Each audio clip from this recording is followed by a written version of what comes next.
नमस्कार, मैं Nehal MP news के खास सेगमेंट न्यूज़ रूम में आपका स्वागत करती हूं। आज हम आपसे मध्य प्रदेश की तमाम छोटी बड़ी खबरों पर चर्चा करेंगे। तो सबसे पहले हम शुरुआत करते हैं कोरोना से। कोरोना की चौथी लहर का खतरा तेजी से बढ़ रहा है। कोविड के नए वेरिएंट XE के मामलों में पड़ोसी राज्यों में मिलने के बाद मध्य प्रदेश के सभी जिलों के लिए अलर्ट जारी किया गया है। एमपी के हेल्थ कमिश्नर सुदाम खाड़े ने सभी जिलों के कलेक्टर और CMHO को नए वेरिएंट को लेकर विशेष सतर्कता बरतने को कहा है। XE वेरिएंट के ट्रांसमिशन रेट हाई होने के कारण इसके तेजी से फैलने की आशंका है। इसीलिए अस्पतालों में भर्ती होने वाले कोरोना मरीजों की लगातार निगरानी करने को भी कहा गया है। कोरोना मरीजों की जानकारी स्टेट सर्विलांस यूनिट, स्वास्थ्य संस्थाओं, IHIP पोर्टल, मीडिया या किसी अन्य सोर्स से मिलने पर मॉनिटरिंग और सर्विलांस किया जाए, इसके निर्देश भी जारी किए गए हैं।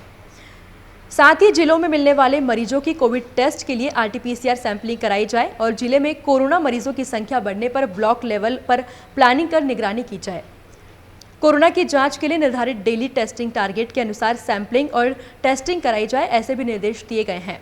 किसी भी क्षेत्र में कोरोना के मामले बढ़ने पर संक्रमित मरीजों की सूचना राज्य सर्विलांस इकाई को दी जाए और इससे क्लस्टर और में सैंपलिंग और कॉन्टैक्ट ट्रेसिंग की जाए।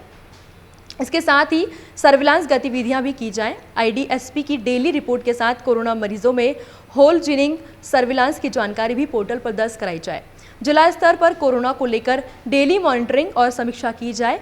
ये सभी निर्देश कोरोना के बढ़ते मामलों को देखकर मध्य प्रदेश के सभी जिलों को दिए गए हैं। आपको बता दें कि XE वेरिएंट ओमिक्रॉन के सब वेरिएंट BA.1 और BA.2 के मुकाबले 10 गुना ज़्यादा तेजी से फैलता है। ऐसा माना जा रहा है कि इसके लक्षण भी ओमिक्रॉन के वेरिएंट जैसे ही हैं।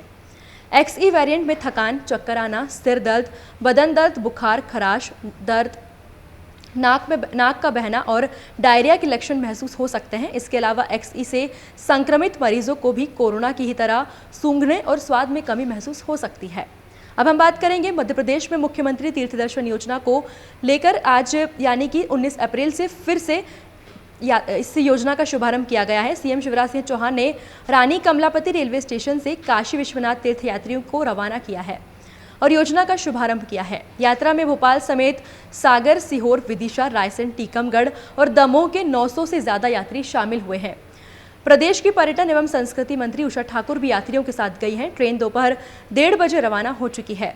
तीर्थ पर जाने के लिए यात्रियों में गजब का उत्साह देखने को मिला और साथ ही CM शिवराज ने कार्यक्रम में शामिल होकर तीर्थ यात्रा का पुनः शुभारंभ किया व तीर्थ यात्रियों को सम्मान कर पुष्प वर्षा कर उनका अभिनंदन भी किया। इस कार्यक्रम में नगरीय प्रशासन मंत्री भूपेंद्र सिंह, पर्यटन एवं संस्कृति मंत्री उषा ठाकुर, चिकित्सा शिक्षा मंत्री विश्वास सारंग और विधायक रमेश्वर शर्मा मौजूद रहे। रानी कमलापति रेलवे स्टेशन से 16 डब्बों की तीर्थ यात्री दर्शन ट्रेन रवाना हुई है। इसमें सबसे ज्यादा भोपाल के 583 तीर्थयात्री शामिल हुए। हर कोच में जिला प्रशासन और रेलवे कैटरिंग सेवा की ओर से एक सहायक भी मौजूद है और साथ ही मेडिकल टीम भी भेजी गई है। आपको बता दें कि यह ट्रेन 22 अप्रैल को वापस आएगी, मतलब वापस लौटेगी। 10 अप्रैल को रामनवमी के जुलूस के दौरान खरगोन में सांप्रदायिक हिंसा के दौरान आगजनी और पथराव हुआ था। इसके बाद कस्बे में कर्फ्यू लगा दिया गया था। सांप्रदायिक हिंसा के बाद कर्फ्यू झेल रहे खरगोन कस्बे की परीक्षाओं में आगे बढ़ा दिया गया है, जिससे 530 स्टूडेंट्स प्रभावित हुए हैं। यह जानकारी विश्वविद्यालय के एक अधिकारी ने दी है। विश्वविद्यालय के सहायक कुलसचिव विष्णु मिश्रा ने कहा कि खरगोन में जारी कर्फ्यू के चलते अभी परीक्षाओं का आयोजन जाहिर तौर पर संभव नहीं है और कर्फ्यू हटने के बाद केवल इस कस्बे के विद्यार्थियों की परीक्षाओं का नया परीक्षा कार्यक्रम आयोजित किया जाएगा। उन्होंने बताया कि खरगोन के 530 महाविद्यालयीन विद्यार्थी कुल विषयों से आधे विषयों की परीक्षा दे चुके हैं और बाकी बचे आधे विषयों की परीक्षा कर्फ्यू हटने के बाद ली जाएगी। खास बात यह है कि सिर्फ खरगोन कस्बे की परीक्षाएं स्थगित की गई हैं, बाकी अन्य परीक्षाएं पहले की तरह ही जारी रहेंगी। वहीं खरगोन कस्बे की परीक्षा के लिए एग्जाम डेट अब बाद में अलग से जारी की जाएगी। इस फैसले से प्रभावित होने वाले स्टूडेंट्स की संख्या 530 है। ये स्टूडेंट्स कई सब्जेक्ट्स के एग्जाम दे चुके हैं और जबकि कुछ सब्जेक्ट्स के एग्जाम बची हुई हैं। इंदौर में 2 दशक पहले तक 30 से ज़्यादा सिंगल स्क्रीन टॉकीज थे, लेकिन अब स्थिति बिल्कुल अलग है। अब मल्टीप्लेक्स के दौर में शहर में करोड़ों रुपए की लागत से open air drive in theatre बनकर तैयार हैं। इन सबके बीच इंदौर के एक पुस्तक व्यवसायी ने सिंगल स्क्रीन सिनेमा की यादों को धरोहर के रूप में संजोकर रखा है। व्यवसायी का दावा है कि यह भारत का पहला सिंगल स्क्रीन सिनेमाघर म्यूजियम है। इस म्यूजियम में इंदौर की 30 से ज़्यादा टॉकीज से जुड़े photo, ticket, slide, projector, poster सहित सभी चीजें रखी गई हैं। म्यूजियम का टिकट मात्र ₹1.60 है। दर्शक यहाँ सिंगल स्क्रीन सिनेमा की यादों में खो जाते हैं। जोशी ने पुराने जमाने की फिल्मों के विज्ञापन, अखबार में छपने वाले सिनेमाघरों के कॉलम, रील, प्रोजेक्टर, स्लाइड आदि को सहेजना शुरू किया। इसी कड़ी में जो टॉकीज अब नहीं है, उनके पुराने फोटो के आधार पर मॉडल बनाना भी शुरू किया। इस तरह उन्होंने काफ़ी कलेक्शन किया और 2020 में कृष्ण विहार कॉलोनी में छोटा बांगरदा में किराए का मकान लेकर इंदौर सिनेमाघर म्यूजियम की शुरुआत की। म्यूजियम में पुराने जमाने के वाघमारे के बाड़े का भी जिक्र किया गया है। इस थिएटर को देखने और समझने के लिए आपको कम से कम आधे घंटे का समय लगेगा। कलेक्शन में किस साल में, किस महीने में, किस टॉकीज में कौन सी पिक्चर चली, उसके विज्ञापन, पोस्टर्स कैसे होते थे, वह सब शामिल किया गया है।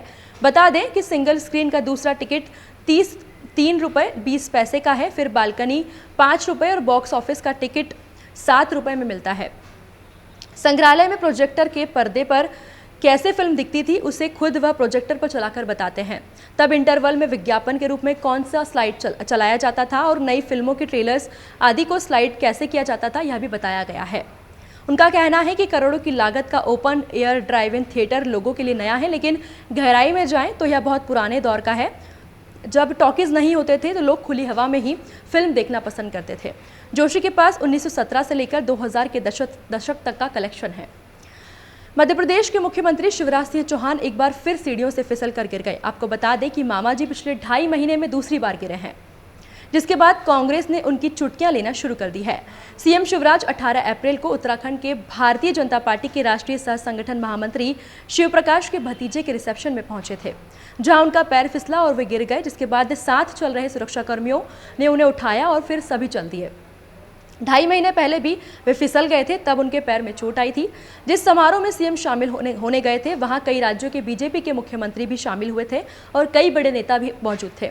जैसे ही वह मेन गेट से आगे बढ़े, रिसेप्शन हॉल में पहुंचे तो रिसेप्शन हॉल में जाने वाली सीढ़ियों तक पहुंचने पर उनका पैर फिसल गया।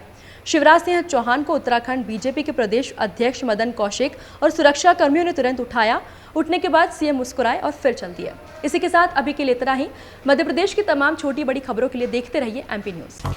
एमपी की नब्ज, एमपी का हाल, मध्य प्रदेश की हर खबर एमपी न्यूज टीवी के साथ। लगातार खबरों के लिए सब्सक्राइब करें हमारा YouTube channel MP news TV.